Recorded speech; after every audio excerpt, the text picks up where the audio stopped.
Hi hello' everyone. পূজা শেষ কৰি দশমী নৱমী ব্লগটো আজিহে দিছোঁ। ওলালোঁ ফুৰিবলৈ মণিহঁতৰ ঘৰলৈ আৰু বাছত উঠি ল'লোঁ আৰু গৈ আছোঁ। মণিয়ে বহুত মাতি আছিলে, বেয়া পাই গৈছিলে তাই মোক।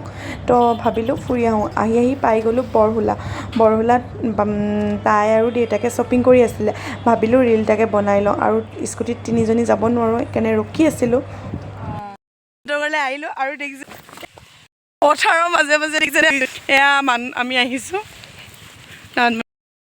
আৰু মণিয়ে দেখিছেনে মোক কেনেকুৱা ৰাস্তা দি আনিছে।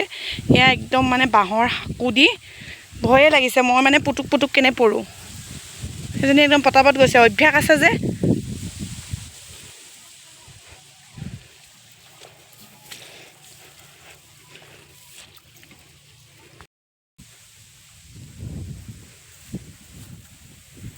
এনেকৈ পথাৰৰ মাজে মাজে আহি ভালো লাগে আৰু আহি পাই গ'লোঁ দুইজনী পথাৰৰ মাজে মাজে আৰু আঁকিয়ে একদম মাকে ভাত বনাই থৈছে।